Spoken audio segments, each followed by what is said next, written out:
So we have a problem here, and it very simply states, first off, that we have a 25 kilogram box sitting on a 20-degree incline ramp. And we have a diagram over here to the right showing our box on the ramp and the angle of the ramp. And part A says, calculate the parallel and perpendicular components of gravitational force acting on the box. So let's look at our diagram for clarification here.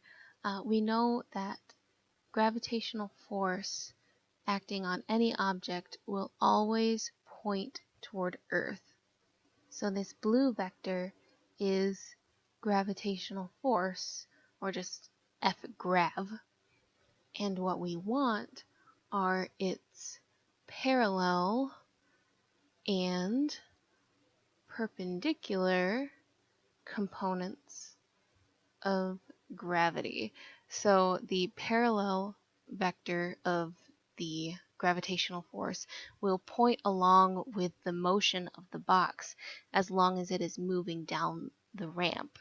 And the perpendicular component of gravitational force must counteract this and point into the ramp.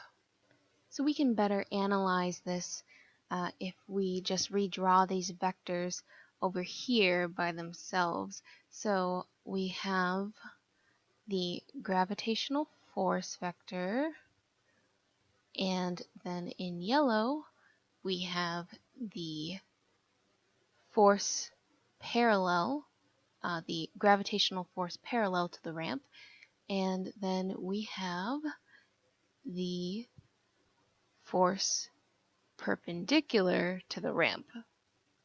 And of course, this isn't exactly accurate to the actual numbers and sizes we would get for the vectors, but we still have a case sort of like triangles, that we have the ramp is at 20 degrees with the 90-degree angle right here. So we can just look at this triangle that we've made here, and we know that this right here is 90 degrees just by looking at it. Of course, the parallel and perpendicular components of anything would be 90 degrees from each other.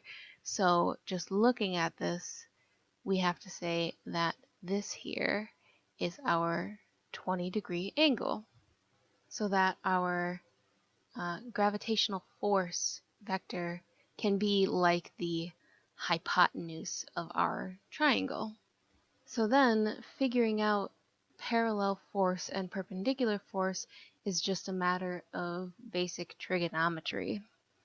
So we know that gravitational force, F-grav, is equal to mass times acceleration due to gravity, which we know the mass of our box, so this is just a matter of multiplying these together.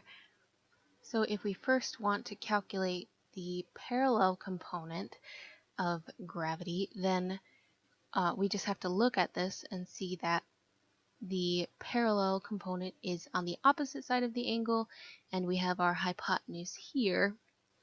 Then the sine of 20 degrees is equal to F parallel over F grav, and then we want F parallel, so we just multiply F grav on both sides, and we get, if we just put F grav into terms of m times g, we know now that F parallel equals m times g times sine of 20.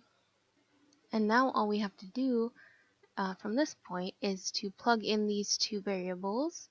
So 25 kilograms times 9.81 meters per second squared, and times sine of 20. And we just plug this into our calculator so that we end up with 83.88 newtons. So the parallel component of our force is equal to this number here, 83.88 newtons. And now we can just do the same thing for the perpendicular component. And essentially we can just skip a couple of steps, because if we knew that the parallel force was sine opposite over hypotenuse, then we know that the perpendicular component is cosine, which is adjacent over hypotenuse. So we can just go straight to the fact that the perpendicular force is equal to mass times acceleration due to gravity times cosine of 20 degrees. So we just plug our numbers in again.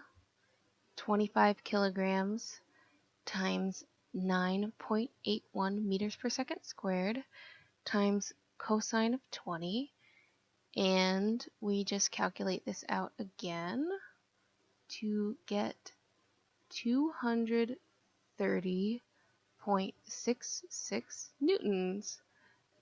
So we have both our perpendicular and parallel components of force figured out. So with that, we can move on to part B.